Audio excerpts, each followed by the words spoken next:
There were people, not in our area necessarily, but outside of our area, who were having trouble with insurance. Maybe they didn't have the right broker, I don't know what happened, but they came to me and asked me if I'd be interested in really starting an insurance brokerage agency. They thought that there was a need for it, because there wasn't anyone black in the neighborhood in the insurance brokerage business. So I said, well, I'll consider it, and I did.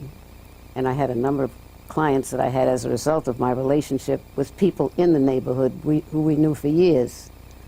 That's how it all started. We opened a small office on Fulton Street in Brooklyn, and we catered to the finer houses in Bedford-Stuyvesant because we only wanted to send to insurance companies those buildings that we thought they would accept. And at the same time, while I was doing this, I also began to make contact with key offices of the various insurance companies. I tried to go above the underwriters and make contact with people who could make decisions and to impress upon them the importance of insuring buildings in Bedford-Stuyvesant and ensuring the people who have a sense of responsibility. During the Lindsay administration, the neighborhood began to change for economic reasons, and the home ownership group began to move out, and there were a number of people who were moving in who didn't live in private homes. They lived in these apartment buildings, and many of them were on welfare.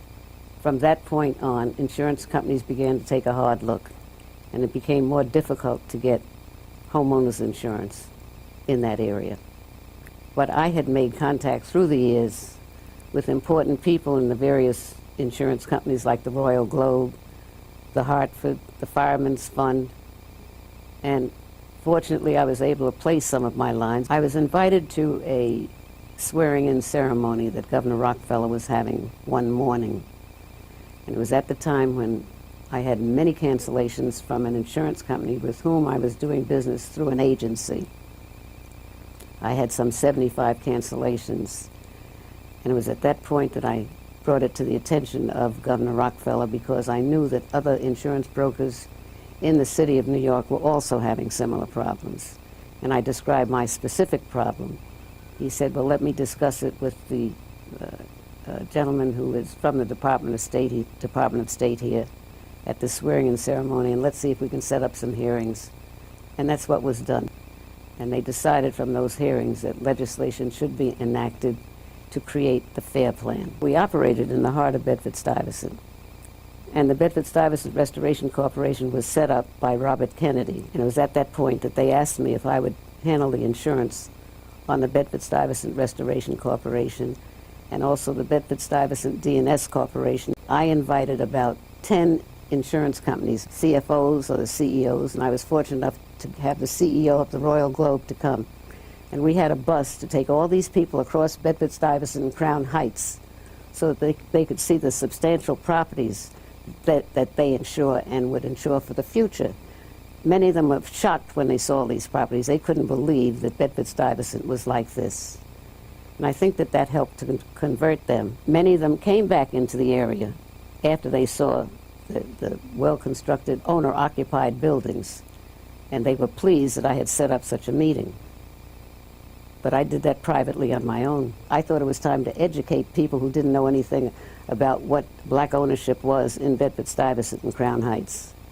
For some strange reason, I have nerve. I had 3 older brothers, and I had to have a lot of nerve just to deal with them. So I guess I was transferring my expertise in dealing with them to dealing with men with whom I had to make contact to convince them that they should come to Bedford-Stuyvesant. I don't think of myself as being black. I think about myself as being a woman and trying to do what I'm trying to sell. Black is not a problem for me whatsoever, and I hate the word. We moved to Wall Street in 1979, and we were there for 32 years. We thought we wanted to enter economic mainstream America, and we thought that this would be an opportunity. If we were on Wall Street, the insurance companies were here. It's easy for my clients to attend meetings. Going into Bedford-Stuyvesant was a little difficult, transportation-wise. it was just ideal for us.